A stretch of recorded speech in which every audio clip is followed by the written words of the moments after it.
Okay, so welcome. Today, what we're going to do is bring in data from Wikipedia. So if I'm going to go here, create a new tab, I'm going to say Wikipedia California, if I'm spelling this correctly, Wikipedia California. I'm going to say counties. Okay, we're going to go to counties. What we're going to do is bring in, I'm pretty sure I'm kind of loud, we bring in this data frame. Okay, we're going to do this for Indiana as well. We want to be able to look at counties populations. That's kind of cool. This little thing says population 2022. That's going to be a problem, and so just note that now. I'm gonna have to fix that using some cool techniques, and we'll go from there.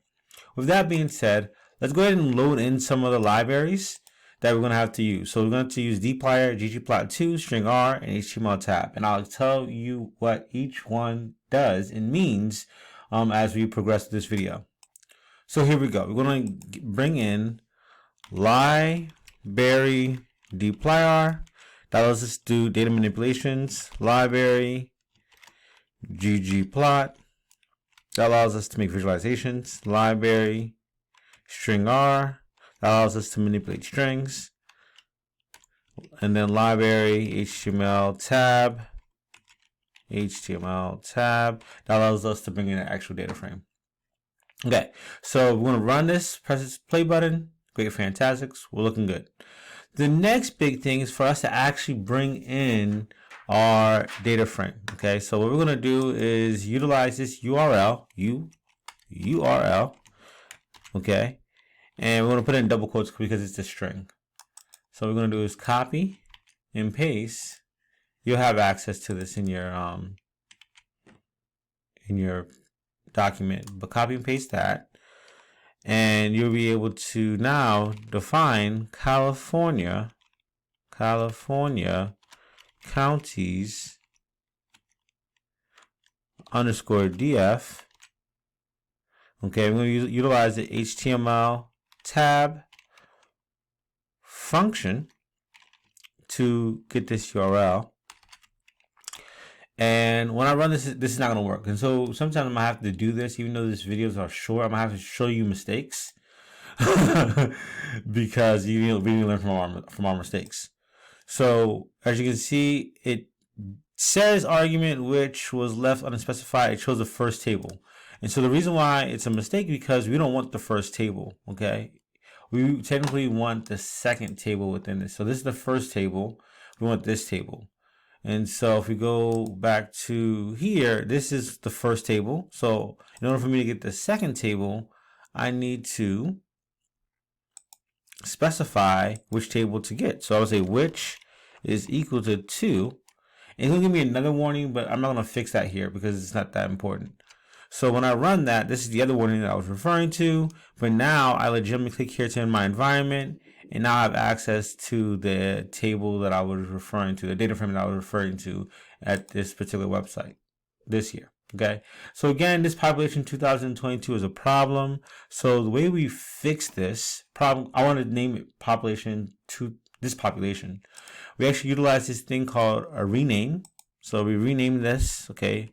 So we're going to type California again, counties data frame, and then reassign it to, and we're going to do rename, type California again, counties data frame, and then what we're going to do is say population. Now this is going to look kind of weird. Population is equal to uptick. These symbols called uptick, not single quotation, not double quotation, but uptick. So we're going to put the population parentheses 2022 here, and so then when I run this, now if I go to my data frame, it's named population. Okay, it's named population. Okay, because I'm gonna get Indiana's data, and so when I do that, I want to make sure that everything has the same variable name. Okay, so if you look here closely, if you remember from the previous videos, I can sort this. And if you look closely, this is not doing it, it's not sorting. And the reason why it's not sorting is because right now R is treating population as if it's a string rather than a number. So one of the things I have to do is remove all the commas within the actual variable, and then tell it it's a number. Tell R that it's a number. So remember, remove all the commas. Note that this has 2 commas in it, 9 million, because that's Los Angeles. And then I want to, turn it into a number. So look at my logic. So here, and this is what I would call cleaning the data frame. So I'm going to say no commas, okay, population,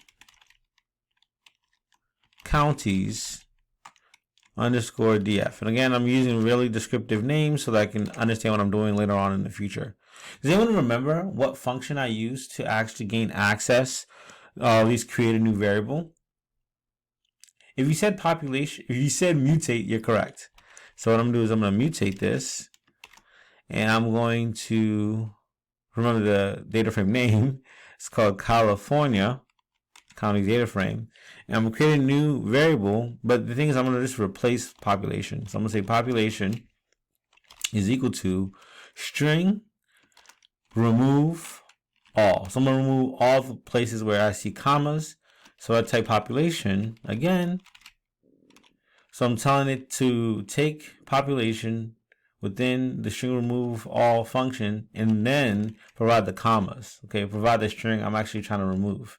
So I'm going to remove all the commas here. So when I run this should work. No errors. Okay, good, no errors. If I go to no commas population data frame, I should see no more commas. You see, no commas. But again, it's still treating it as if it's a string. So what I need to now do is change it and turn it into a numeric variable. Okay. So what I'm going to do is take, I'm going to call this numeric population, counties, DF, mutate again. And now I'm going to use no commas this time because that's the one I'm working with. No commas, population is the one I'm changing, and I'm using a function called as.numeric because I want to turn it into a numeric value. So population, see, sometimes even if you're old, you make mistakes. Spelling is not easy. Okay, now that I ran that, okay, I'll run it again so you can see I'm running both. Numeric shows up. Now when I sort this should be now in order. Okay, now it actually works. And so that should be Los Angeles. Okay, good. So with that being said, well, we're gonna do 2 more things in the next video for us to be able to clean this up. Okay, we're almost done. Almost done. Thank you for watching.